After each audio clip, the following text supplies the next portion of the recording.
And welcome back, everybody, to another episode of the Always Pressing PGA DFS podcast, previewing the 2023 AT&T Byron Nelson Classic. You can find myself on Twitter at BDentric, my co-host on Twitter, as always, at DFS Golf Gods. Jesse, how are you doing, my friend? I'm good. How are you? Doing well. Another week of golf in the books. Wells Fargo, not really as entertaining as usual. No. Yeah, Wyndham Clark. I was really hoping for a fun Sunday, and we didn't really. Kind of initially got that, and then Wyndham Clark's just too good at golf, man. He just took over, and I'm really so happy because I had him at one and done the week before. It was just so awesome, Wyndham Clark. You're the freaking man, dude. So that was fun to watch. But I'm glad he got the win. He's been streaking, trending that direction towards a big finish. Yeah. It's not many people expected it at an alt-field event, which gives the whole conversation once again is why are we narrowing down the freaking special, not alt-field, the elevated events? Why are we doing this? Especially man, that Quill Hollow tends to just generate some weird winners. Yep. Homa obviously is world class now, but when he won there, it's not like he was kind of like a Wyndham Clark.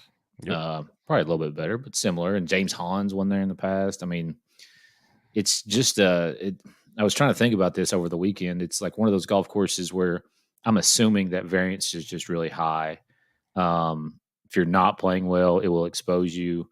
And obviously, like Wyndham Clark has been playing well coming in, and so he did really well. Yep, did really, really well. So good on him. Xander tried to make it interesting, which was fun. But all in all, Hovland made a run on Saturday and then fell completely back on Sunday.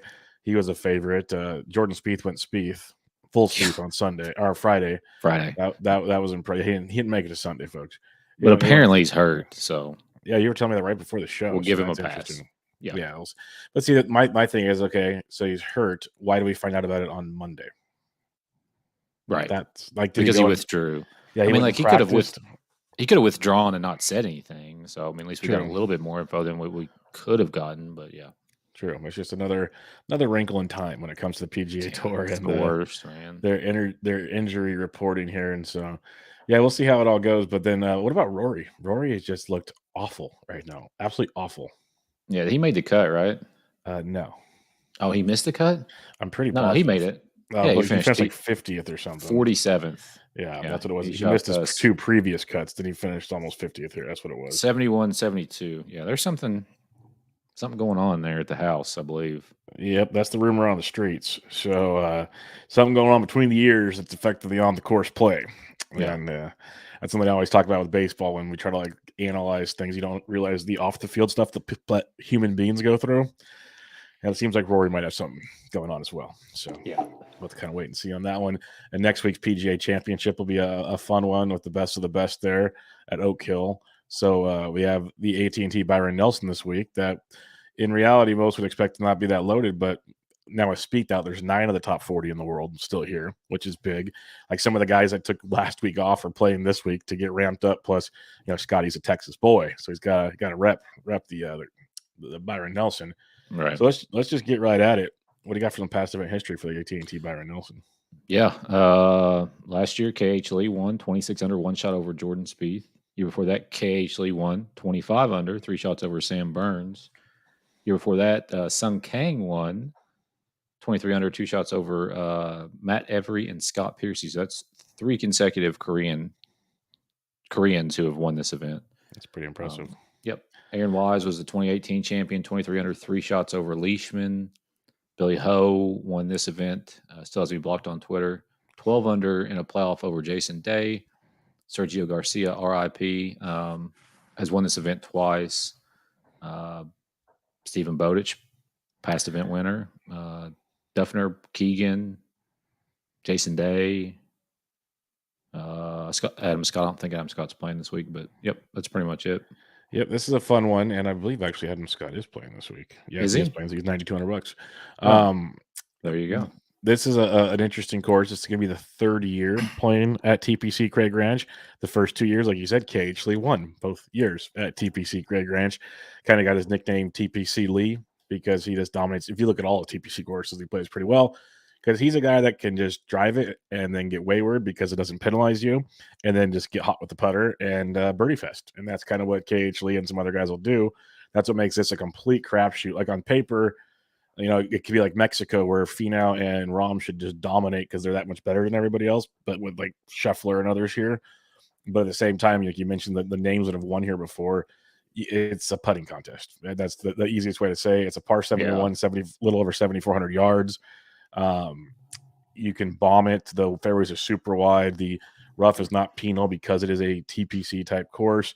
You need to be good from about 200 yards out. That's going to be an important one because there are certain like layup spots you have to hit.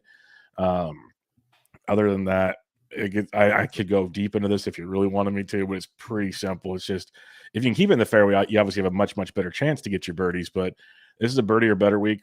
That is like if you want to go putting, bent grass putting, you can go that route. But it's, let's get hot with the putter. There's water on 8 holes, so you got that going for you. But all in all, this last year, this was the 3rd easiest course on tour. So just get hot. That's all I can say. There's really not a whole lot of analysis needed on this course. Yeah. With that said, let's just get right at it because there ain't much to do here. DraftKings picks for the weeks at the AT&T Byron Nelson. And now we only have 2 guys over 10K because Jordo is gone. Can't get the full Spieth moment. Scotty Scheffler's at 11.9, and Tyrell Hatton, who's been playing amazing of late, especially in big boy events, is $10,100. So how much Scotty Scheffler is too much Scotty Scheffler? I mean, it's hard to fade him.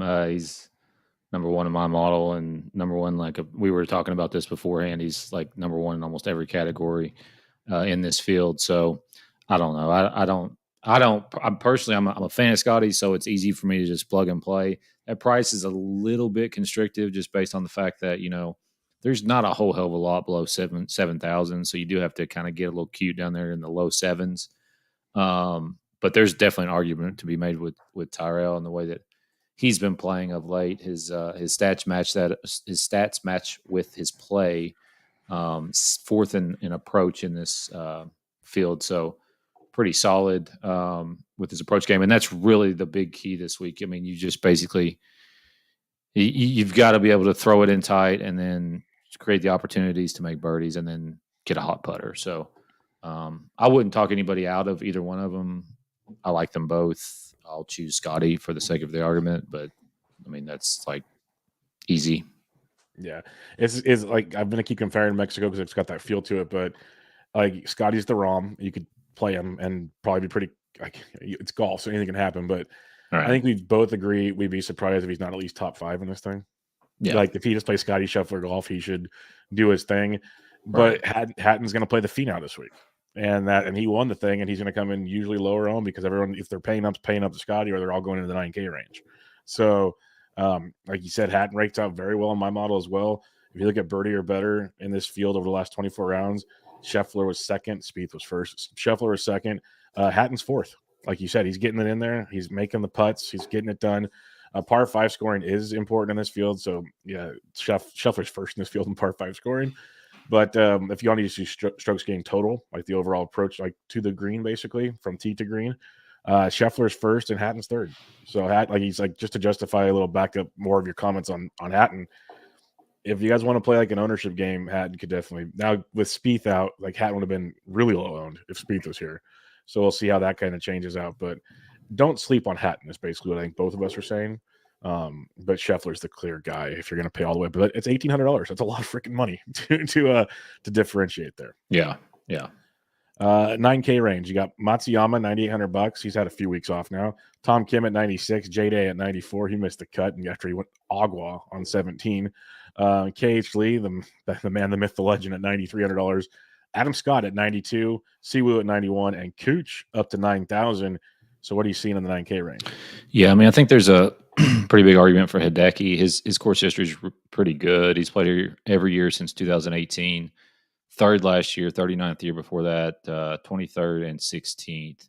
And if you look at like just the strokes gained total at this place since 2018, he's 3rd in the he's now 2nd in the field because Jordan Spieth was number 1.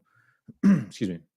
KH Lee is number 2, obviously, off the back-to-back win. So Hideki, very playable in my opinion. And then from there, KH Lee, back-to-back champion. I mean, he not really having a great year, but he did have a pretty good finish last week. He finished, 8th.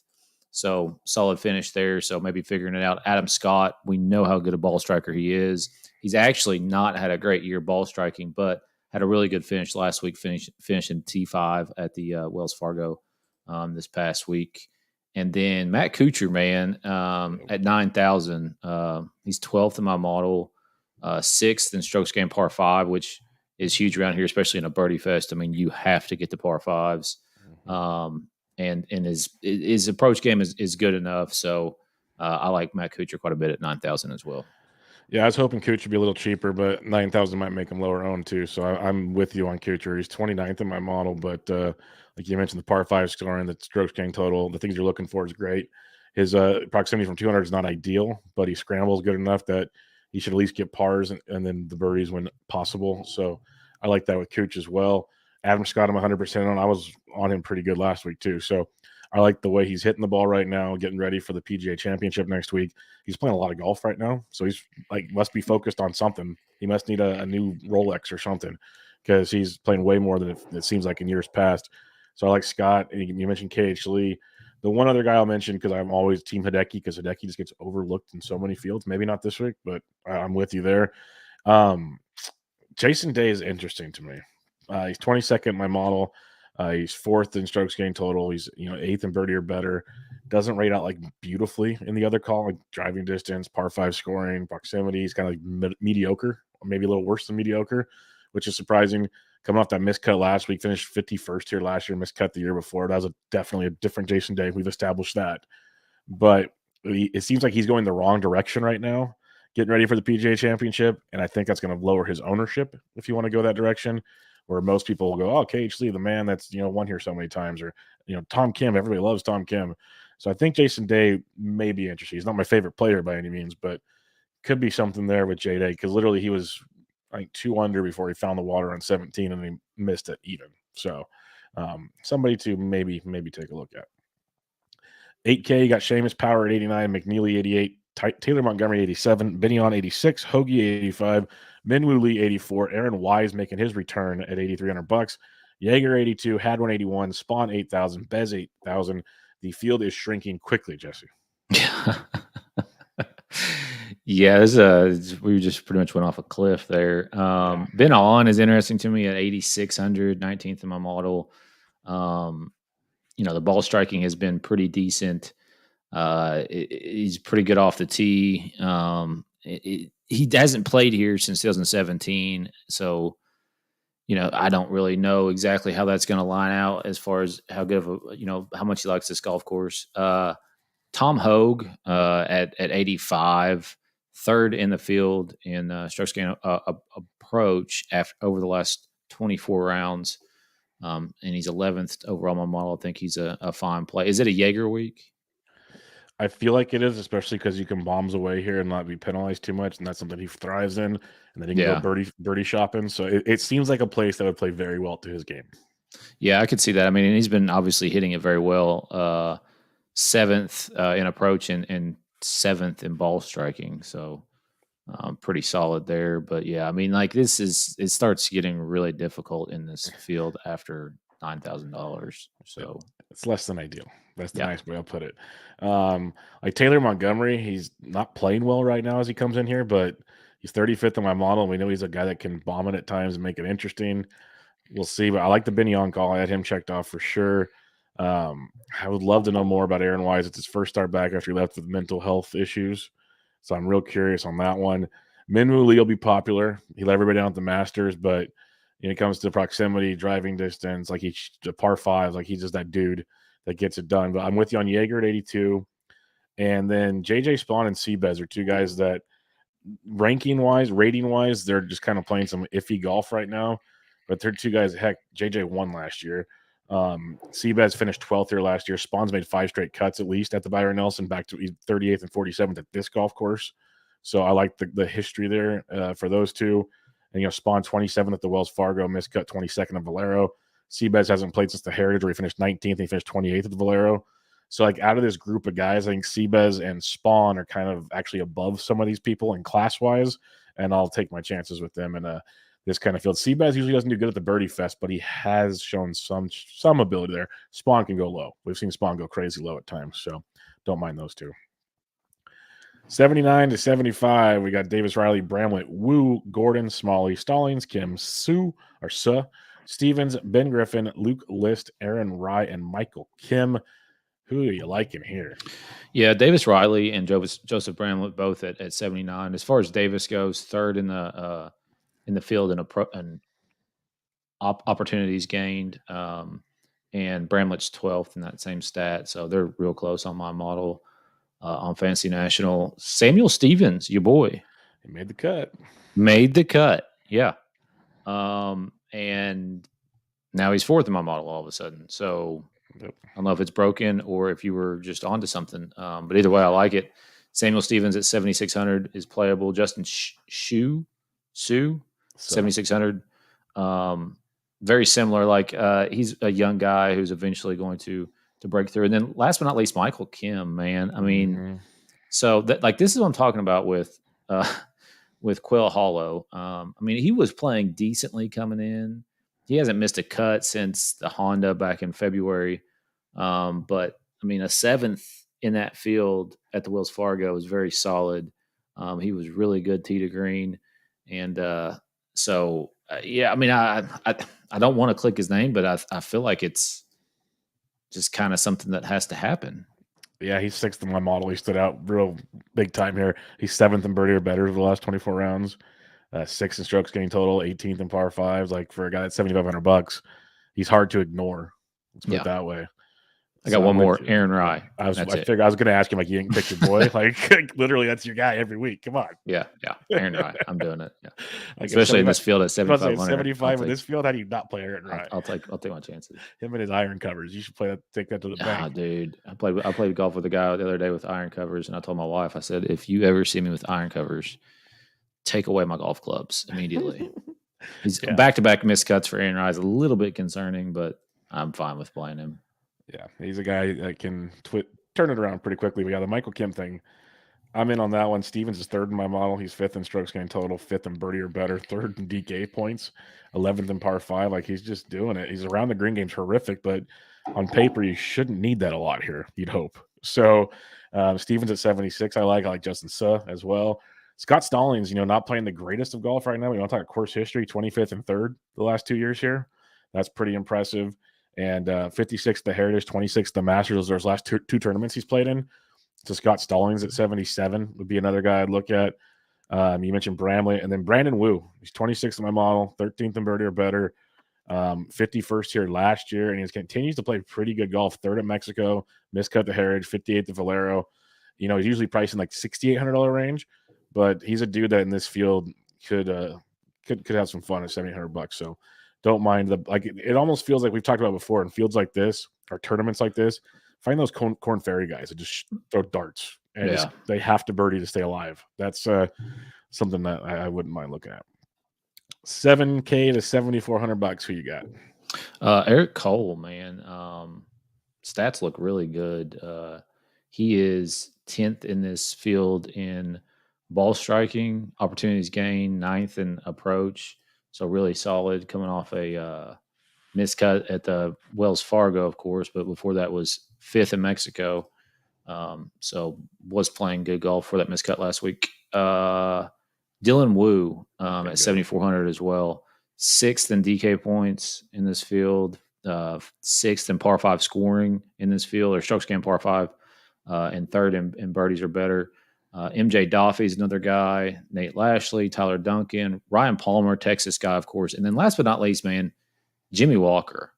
I guess I'm just going to have to get on the Jimmy Walker train, dude. I mean, we know how that ends now.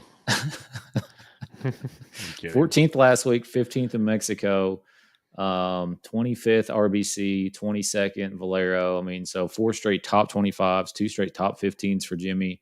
Back in the home state. I'm pretty sure he's a Texas dude, isn't he? Yep. He's Texas boy. So Jimmy Walker, $7,100, given that form in this field, seems like a no-brainer. Yeah, I was shocked when I saw his recent form stats. Then you look at the price point, I'm just like, wow, if there's ever a Jimmy Walker chalk week, this could be it. Like it's because and then you get the Texas narrative, which everyone runs with because there is something to it. Right. It gets windy. Like, there's definitely something to knowing how to play fast and firm, windy Texas golf. There's nothing lying about that. I have Eric Cole checked off as well. He's really high in my model course as well, so I like him. But Dylan Wu is one of my favorite guys here. He's 11th in my model. He's 6th in the par 5 scoring, 3rd in birdie or better. So, 10th in strokes gained total. Dude's playing some great golf. This is where I start you just like kind of overthinking things. But if we're talking birdie fest potentially, Mark Hubbard loves a good birdie fest. This is what, like, he can blow up on a tough course or surprise you, but it's the birdie fest. He finished 32nd here last year, 34th the year before at $7,300. I will take that. And he's coming in great form. 27th at Wells Fargo, 18th in Mexico, 11th at the Heritage, miscut the Valero, 29th at Punta Cana. So 4 out of 5 made cuts with T29 or better. Mark Hubbard is the guy I'm looking at $7,300. Man, Adam Schenk was on a heck of a run there for a bit. Then he shanked it on a Sunday, and we haven't really seen him much since. But he's $7,300. One guy I mention every time we play Texas because it's bewildering to me, but he's a Texas boy. Patton Gazire at $7,300. He loves playing in his home state. It's bizarre. 83rd and then a third here. I don't know how you have an 83rd. That's impressive. That's hell of a. It was back in the days of the made cut did not finish. Yeah. But T3 the year before that, and if you look at like the Houston Opens and stuff, he just finds a way to do it, even though he's playing horrible golf. He's missed back-to-back cuts. T31 at Heritage, T64 at Valero. So pick your poison if you want with Gazire. The other guys I want to mention, love Jimmy Walker, which is terrifying. Nate Lashley's 10th on my model, 15th on approach, 3rd in par 5 scoring, 9th in proximity of 200 plus, 15th in birdie or better. He's $7,200. 17th here last year, then a missed cut. He had a 29th and a 32nd at the other venues. So coming off a good finish here. He's made 3 straight cuts, 27th at the Wells Fargo, 39th at Mexico, and 31st at the Heritage. So maybe Nasty Nate is starting to figure it out. We'll see. And then it's like Smotherman's 33rd in my model. He's had his good weeks and his really bad weeks. Ryan Palmer's a Texas guy, $7,100. Lipsky's played well here. Michael Thompson's played well here. So kind of you're really starting to pick poisons when you get down here. But you don't like your boy EVR this week? I mean, I actually just started him after because he is 19th in my model. But I mean, coming off a miscut Wells Fargo, 33rd Mexico, miscut. I mean, he's up and down. He's a GPP only play if you got 150 lineups. Yeah. What do you like in the 6K range? Because if we thought this was rad and 7, just take a look at this. Yeah, Ryan Gerard at 6,900. Coming off a miscut at Wells Fargo, but before that had 2 straight made cuts. So I think he's all right. Scott Piercy, for some reason, has hit it really well as far as approach to the green, and 7th in this field in birdies. But he has 2 straight miscuts at this tournament, and before that was T2, T32. So take that for what it's worth. It's really slim pickings down here. Cameron Percy's another guy at 6,700. Approach game seems to be pretty decent over the last 24 rounds. So, willing to take a chance on him. Chappell, I think he's from Texas, maybe. But Kevin Chappell in this field 4 years ago would have been 8,500 or more. Yep. He has made 5 straight cuts on tour. So there you go. But yeah, I mean, other than that, man, it is rough down here. It is rough. Yeah, I'm looking at Kramer Hickok at 69. He's missed back-to-back cuts here. 17th in 2019 at a different course. T40 at Wells Fargo, 76 at Heritage. Miscut at Valero, 46 at Punta Cana. Yeah, that's a tough one. Bryce Garnett, if we just want to talk tournament history, 15th and 47th the last 2 years here. Coming with a 33rd at Mexico, 80th at Valero, 8th at Punta Cana. So he's playing decent golf at $6,900. Carson Young, I'll go back to him. He missed the cut last week on the number, but he can bombs away, and on a course like this could help him quite a bit. He's still 30th on my model, $6,700. I don't mind him. Vincent Whaley ranks 40th on my model. He's 7th around the green, which who cares? 34th in birdie or better. I was trying to find a way to justify it. It's very tough. If you go down to what I like, 25th here last year, 26th the year before. He's played really well at this course. So that at least gets my attention on the $6,500 price point. He hasn't played in God knows how long on the PGA Tour, though, because I have nothing past Punta Cana, and he has not played anything. So he's one. Somehow this Kevin Roy guy is ranked 4th in my model. No idea who he is. I'll be blatantly honest with that. He rates out amazingly well. So I don't even know if I could click the box because I don't like 18th in Mexico, miscut Valero, 50th at Punta Cana, miscut at Valspar, 33rd at Puerto Rico, 29th at Honda. Yeah, well, he likes those bad events. So maybe there's something there for Kevin Roy. Other than that, yeah, I'm not clicking any other buttons down here. So pretty rough stuff. Recapping things. 10K and above, who you got? Scotty. Yeah, that's fair. 9K range. I like Hideki this week. I do. I think that's the play. If not, I'll go Adam Scott. 8K. Tom Hogue. I'm going to go with the Jaeger bombs. Steven Jaeger. 75 to 79. Davis Riley. I'll go Brandon Wu. I like that one quite a bit. 7K to 74.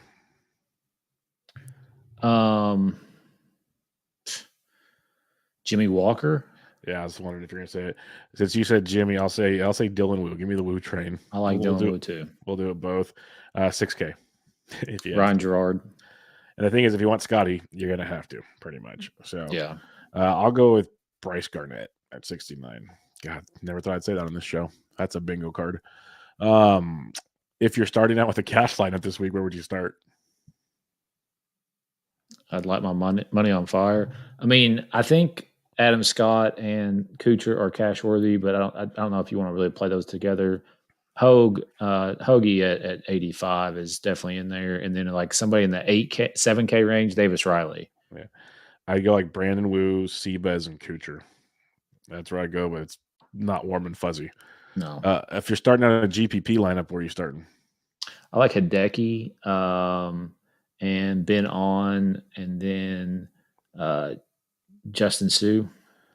Yeah, I like Hideki, Jaeger, and man, Walker's going to be chalk, isn't he? That's going to suck. Hideki, what did I say? Hideki and Jaeger, and let's go with Mark Hubbard. Let's go Hubby. I think he is a total GPP guy when you look at Mark Hubbard. All right, let's have some fun here. Picks to win. Scotty is three wow, plus 360, 3.6 to 1. Hatton's 12 to 1. And it just goes down from there. So 3 to 1, Scotty Scheffler. 3.6 to 1. So is he like, Tiger Woods? Yeah, it's good. To top 10, he's minus 190. Top 5, he's plus 100. He's even money to top 5. It's just insane. I made my comment before I even saw these by him. Should be in the top 5. And the one thing was, and Mayo tweeted this out like right before we went on.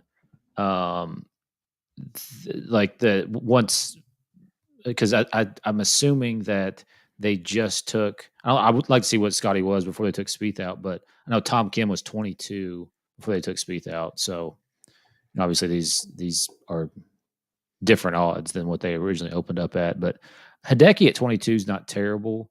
Hogue at 40 is not terrible. We start really falling off a cliff here, and it's do I really think Brandon Wu's going to win this at 60 to 1? No, he should be 120 to 1, but here we are. So yeah, I mean, it's rough. 22, it's freaking comical. Yeah, I mean, I know he's won it twice, but come on now.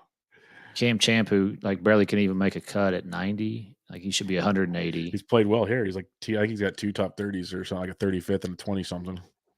That's well for Cam Champ. It's not going to cover the win. I'm aware of that, but yes.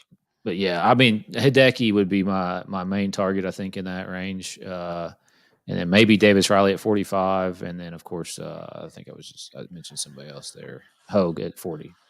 Yeah, I like the Hideki call, of course. If I have to go any farther, Jaeger bombs at 45 was interesting.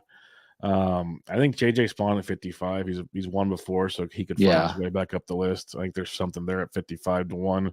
I would agree with JJ. If you believe the improvements with Michael Kim, he's 70 and he's feeling pretty good about life. I'm not saying it's a great play, but if you're looking for a longer shot, man, whatever happened to Garrett Higgo? He's 90 to 1 in this field. Remember when he was the next big thing? Yeah, that didn't last very long. Okay, Jimmy Walker. plus 9-1 to finish top 10. Let's go. It's not terrible. That's I mean, not 9-1 on the that. way he's playing right now, man. That's Yeah. pretty solid. Yeah. Let's go. I agree. But all right, I think we've had enough of the Byron Nelson. We have the PGA Championship next week up at Oak Hill. That'll be a fun one. Pricing's probably coming out Wednesday, Thursday, something like that. Have some fun with that. No Eldrick. We didn't even talk about that. With the last 2 weeks, we haven't talked about Eldrick's pretty much. The way things look if you read the tea leaves, he's going to be lucky to play majors going forward. Like that's his only goal, and it doesn't sound promising anytime soon. Yeah. So it's not great. Not great, especially when Joey takes off and he's going full-time the bag on Cantlay, which that's an interesting combination there. You got to go from Tiger's personality to Cantlay's personality. Man, when they say caddies are like psychiatrists, that's a fitting example right there. That's a good one. We'll wrap it up there. You can find Jesse on Twitter at DFS Golf Gods, the podcast at Always Press DFS. I am at BDentric, and this was your Always Pressing PGA DFS preview of the 2023 AT&T Byron Nelson. Catch you guys next week.